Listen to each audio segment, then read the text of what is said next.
Inihanda na ng Polonya ang deportasyon ng mga lalaking Ukrainian ayon sa mga balita sa kanilang media.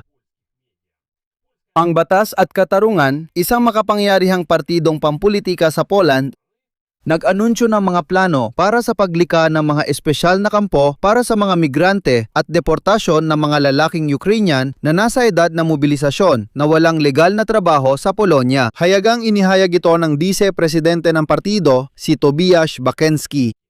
Nakapaghanda na ang partido ng panukalang batas. Kung ang lalaking Ukrainian na nasa edad para tawagin sa serbisyo militar ay hindi opisyal na nagtatrabaho sa Polonya, dapat siyang agad-agad ipadeport pabalik sa Ukraine upang siya ay lumaban. Nangyari ito kasabay ng opisyal na paglimita ng European Union simula Agosto 5 sa akses ng mga lalaking Ukrainian sa pansamantalang proteksyon na lumalabag sa rehistrasyong militar sa Ukraine. Tara, sa episode na ito, kalmado lang nating pag-usapan ang inisyatiba ng mga kanampuwersa sa Poland, ang konteksto ng desisyon ng European Union, at ang pangunahing tanong, gaano ba talaga ito posible sa usaping legal at politikal at gaano naman ito kapopulistiko bilang paghahanda sa eleksyon na higit isang taon pa naman mula ngayon. Ako si Alexei Pechi. Pag-usapan natin ang topic na ito, pero bago magsimula, mag-subscribe muna kayo sa YouTube channel na ito para sa mahahalagang impormasyon. Tingnan nyo ngayon mismo kung nakasubscribe na kayo sa ilalim ng video na ito. Tingnan nyo ang button na subscribe. Nakasubscribe na ba kayo o hindi pa? Kung nakasubscribe na kayo, nagpapasalamat ako sa inyo para dito. Kung nanonood kayo at di pa nakasubscribe, mag-subscribe na ngayon. Malapit na tayong mag-300,000 subscribers. Kaya't salamat sa lahat na mag-subscribe. Kaya simulan natin sa mismong pahayag dahil mahalaga ang bawat detalye para hindi tayo mag-alala o mawalan ng pag-asa agad. Ang Polish na partido na Batas at Katarungan, na tatawagin na lang nating PiS mula ngayon, naghanda ng panukalang batas na nagbumungkahi na ipadeport mula sa bansa ang lahat ng lalaking Ukrainian na nasa edad ng mobilisasyon na walang legal na trabaho. May probisyon ang panukalang batas para sa pagtatayo ng mga espesyal na sentro ng deportasyon na ayon sa mga mayakga ay magpapadali sa pagpapaalis ng mga lalaking Ukrainian mula sa Poland. Ibig sabihin, hahanapin lahat ng lalaking Ukrainian na walang trabaho sa Poland, titipunin sa mga sentro at palalayasin palabas ng bansa? Medyo sinikal ang paliwanag ng Polish na konserbatibo sa kanilang mungkahi. Narito ang direktang CP mula kay PES Vice-Presidente Tobiasz Bakenski. Para maging sentral at malaya ang gitna at silangang Europa, kailangang manalo ang Ukraine. Para maging ligtas at malaya ang silangang Europa, kailangang manalo ang Ukraine. Isa sa mga unang at pinakamahalagang desisyon ng pamahalaan ay ang deportasyon ng mga lalaking Ukrainian na nasa edad ng conscription na hindi legal na nagtatrabaho sa Poland. Magkakaroon sila ng pagkakataon na ipaglaban ang kanilang bayan upang ang mga kasamaan ng digmaang ito ay mabilis na matapos. Wakas ng CP. Ibig sabihin, ang deportasyon ay hindi ipinapakita bilang isang anti-Ukrainian na hakbang, kundi bilang pag-aalala para sa tagumpay ng Ukraine na dapat magpanatili ng katahimikan at kaligtasan ng mga Polako mismo. Ganito ang lohika. Ipadala natin kayo para lumaban. Para gumanda ang kalagayan namin dito, direkta niyang sinabi na para manatiling ligtas at malaya ang gitna at silangang Europa, dapat hayaan ang mga lalaking ito na pumunta at lumaban sa Ukraine. Sa kasamaang palad. Pero ang ganitong uri ng pananalita ay sinusuportahan ng bahagi ng lipunang Polish. Ngayon, ang mga numero na ginagamit mismo ng partido ng PiS sa kanilang panukalang batas na ito. At dito, dapat nating bigyang pansin ang isang malinaw na pilit na argumento. Ayon sa ulat ng Interior, noong 2025, iniulat ng Polish na Ministeryo ng Pamilya, Paggawa at Patakarang Panlipunan, sa Poland, opisyal na naitala ang bahagyang mahigit sa 11,000 walang trabahong Ukrainiano.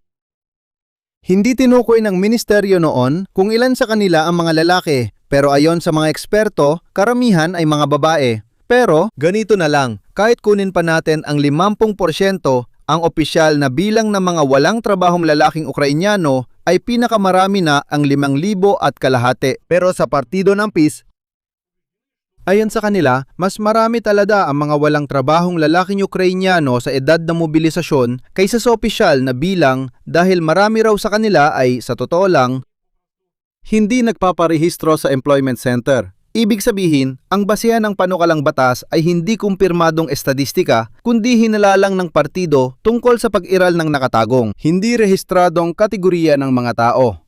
Para sa pagiging patas, maaring totoo rin ito at ako'y naniniwala na talagang ganun nga ang nangyayari. Totoo na may ilang Ukrainyano na hindi nagpaparehistro sa employment center at namumuhay sa ipon, remote na trabaho at abot pa. Hindi sila nagtatrabaho sa Poland. Pero hindi rin sila nagre-rehistro sa employment center. Maaring totoo yon. Gusto ko ring sabihin na ang pahayagang interior na naglalatala ng mga datos na ito mula sa Polisyong Partidong PIS. Hindi ito kahina-hinalang media outlet. Isa itong pangkaraniwang malawakang konserbatibong media outlet na may maraming patalastas at milyon-milyong audience. Pero ang interior ay halos kapantay lang ng isa pang polisyong payagan na Onet. Pero ang user base ng Interior ay kilala sa medyo matitindi, konserbatibo at minsan ay lantaran ng toxic na mga komento sa ilalim ng mga balita. Kaya ang ganitong balita ay agad na nakatanggap ng malakas na reaksyon mula sa mga makakanan sa Poland. Kailangang ipaliwanag kung saang mas malawak na konteksto lumitaw ang inisyatibang ito ng PIS. Hindi ito ang unang anti-Ukrainian na panukala ng PIS kamakailan. Noong Hulyo, sinabi ni Yaroslav Kaczynski na haharangin ng PIS ang pagpasok ng Ukraine sa EU kung hindi tatalikuran ng Kyiv ang pagbibigay parangal sa OUN at UPA. Sa liham niya sa mga miyembro, kinilala niya ang suporta ng Ukraine noong digmaan. Matindi niyang binatikos ang desisyon ni Zelensky na pangalanan ang isang unit ng militar bilang mga bayani ng UPA ang hukbong panghimagsik ng Ukraine. Binigang diin ni Kaczynski na kung mananalo ang PIS, gagamitin nila ang lahat ng paraan para pigilan ang integrasyon ng Ukraine sa EU sa kasalukuyang kondisyon. At bago pa man ang pahayag tungkol sa planong deportasyon sa Poland noong ika-4 ng Agosto 2026, nagpatupad ang European Union ng bagong patakaran para sa mga Ukrainian. Ayon sa Ministry ng Panloob na Gawain ng Czechia, ang mga lalaking Ukrainian na nag-a-apply ng pansamantalang proteksyon sa EU simula ika-5 ng Agosto 2026. Tatanggihan sila kung may naitalang paglabag sila sa rehistrasyong militar sa sistemang Ukrainian na Reserve Plus. Makakakuha ka lang ng legal status kung wala kang ganitong paglabag. Mahalaga itong paliwanag para sa mga dati nang nakatanggap ng pansamantalang proteksyon. Hindi ito saklaw ng bagong requirement na ito. Para lang ito sa mga bagong aplikante. Pinalawig din ang mismong programa ng pansamantalang proteksyon hanggang Marso 4, 2028. Ibinibigay ito ng lahat ng bansa sa European Union at ilang iba pang mga bansa, kabilang ang Norwega, United Kingdom at Switzerland na hindi kasali sa EU. Ibig sabihin sa pangkalahatang antas ng Europa ay ipinatutupad na ito. Ang totoong legal na limitasyon ay hindi deportasyon, kundi pagtanggi sa bagong status para sa mga lumalabag sa rehistrasyong militar sa Ukraine. Sa ganitong konteksto, ang mga konserbatibo sa Poland ay naghay na isang inisyatibang mas radikal ang pagkakalahad. Hindi lang ito pagtanggi sa bagong status ng mga bagong dating na lalaking Ukrainian, kundi aktibong deportasyon ng mga lalaking Ukrainian kahit legal na residente ng ilan at itinuturing na hindi na kailangan. At ngayon, narito na tayo sa pangunahing tanong. Gaano ito kaposible at gaano naman ito kapopulista dahil sa nalalapit na eleksyon? May ilang tiyak na mga katotohanan dito na nagbibigay ng medyo malinaw na sagot. Ang una at pinakamahalaga, ang partido ng PIS ay hindi na kasalukuyang nasa kapangyarihan. Nawala ng partido ang pagiging namumuno matapos ang halalan noong 2023 nang bumaba ang suporta nito sa mas mababa sa 40%. Ang partidong ito ay nasa oposisyon na yon. Simula noon, lalo pang humina ang posisyon nito. Ayon sa survey ng ahensyang Ibris para sa Polsat News na telebisyon, ang partido ay maari lamang umasa sa 25 na boto. Kasabay nito, dumaranas din ang partido ng panloob na pagkakabaha-bahagi. Pinatalsik mula sa partido ng PiS si dating punong ministro Mateusz Morawiecki. At ayon pa sa isa pang survey ng institusyong Pollster, Karamihan sa mga Polako ang naniniwalang hindi makakabalik sa kapangyarihan ang partido kung wala si Mateusz Morawiecki na itinuturing nilang pangunahing tagapaghatak nito. Pangalawa, ang susunod na halalan sa parlamento sa Poland ay magaganap pa lamang sa taglagas ng 2027. Ibig sabihin, mahigit isang taon pa mula ngayon. Lahat ng retorikang ito tungkol sa isa sa mga unang desisyon ng gobyerno kapag nanalo ang partido. Ito ay pahayag para sa isang hypothetical na tagumpay ng Partido PiS sa hinaharap at hindi paglalarawan ng totoong batas na kasalukuyang ipinapasa sa parlamento ng Poland. Formal na dokumentong iniharap ng partido, ito ay panukalang batas ng opozisyong partido at hindi umiiral na lituntunin at hindi rin panukalang batas na inihay ng partido ng mayorya sa parlamento. Sa madaling salita, mga plano pa lang ito para sa hinaharap kung mangyayari man yon para sa PiS. Sa kabuuan, ganoon lang. Tama rin ang sinasabi nilang parang kung mananalo kami, bubuo kami ng gobyerno at ang unang desisyon ay ipapadeport ang mga lalaking Ukrainian mula Poland. Pangatlo, mahalaga ito para maintindihan ang motibasyon ng mga pahayag na ito. Talagang lumalala ang pagtingin ng mga Polako sa mga Ukrainian. Nangyayari ito mismo sa harap natin ngayon. At ito mismo ang lumilika ng puwang sa elektorado para sa partido ng PiS.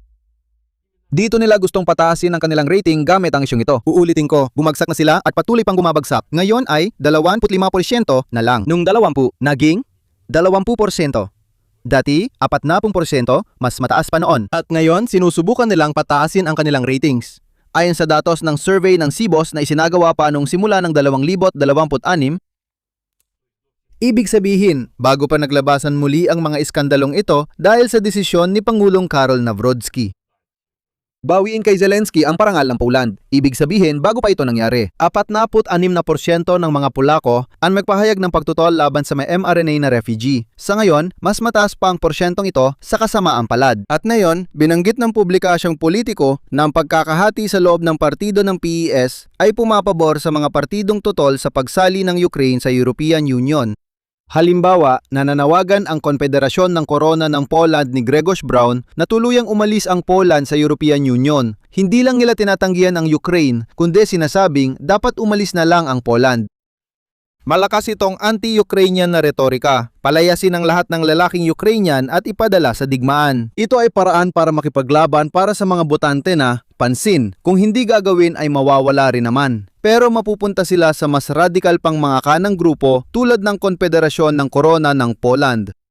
Payanag pa siya ang Peace Party na gamitin ang isyung ito para sumikat. Tungkol naman sa legal na posibilidad ng mismong ideya ng malawakang deportasyon ng mga tao na nasa ilalim ng katayuan ng pansamantalang proteksyon sa Europa. Dito, dapat nating aminin na wala pang masusing legal na pagsusuri kung ang panukalang batas na ito ay tugma hindi sa batas ng Poland, kundi sa nakatataas na direktiba ng Europa tungkol sa pansamantalang proteksyon. Ibig sabihin, mukhang mahirap nga itong ipatupad, pero posible. Dahil sa mga usapin ng migrasyon, may mga pagkakataon na ang mga bansa ay lumalampas sa mga pangkalahatang desisyon ng buong Europa at ginagawa ang sa tingin nila ay tama. Sigurado tayong masasabi ito. Ang katotohanan na ang European Union ay nagpatupad lang noong Agosto 5 ng mas malambot at tiyak na hakbang. Partikular, ang pagtanggi sa bagong status ng pansamantalang proteksyon ay para lang sa mga bagong aplikante na lumabag sa military registration. Ipinapakita nitong unti-unting binubuo at may kondisyon ang paglapit sa isyong ito sa buong Europa, hindi sa maramihang deportasyon ng mga legal ng naninirahan. Konklusyon, ang mayroon tayo rito ay ang panukalang batas ng partido ng PES na kasalukuyang wala sa kapangyarihan. Nakakakuha sila ng halos 1/4 ng boto ayon sa survey at may panloob na pagkakahati. Magkakaroon lang sila ng pagkakataong maisakatuparan ang mga plano mahigit 1 taon mula ngayon kung mananalo pa sa eleksyon. Isa itong klasikong pre-election na maniobra sa gitna ng totoong pagtaas ng anti-Ukrainian na damdamin sa lipunang Polish. Isa itong pagtatangka na angkinin ang matigas na posisyong ito bago pa man ang mga kalaban, lalo na ang kanang pakpak. At hindi ito isang anunsyo ng agarang pagsisimula ng kampanya ng deportasyon, kaya laging salain ng mga ganitong balita at maging critical pa rin sa mga ito. Hanggang dito na lang muna. I-comment ang opinion at konklusyon ninyo sa episode na ito. Mag-subscribe, i-like ang episode at pindutin ang kampanilya. Kung nais niyong suportahan ang independenteng YouTube channel na ito, maaari ninyo itong gawin sa pamamagitan ng donasyon gamit ang mga link at detalye sa description ng video na ito o sa pamamagitan ng sponsorship sa YouTube. Sa ilalim ng video na ito, pindutin ninyo ang button na sponsor, pumili ng kahit anong paraan ng suporta na komportable para sa inyo. Magpapasalamat ako sa kahit anong suporta mula sa inyo. Yun lang po, ingatan ninyo ang inyong sarili. Paalam sa lahat.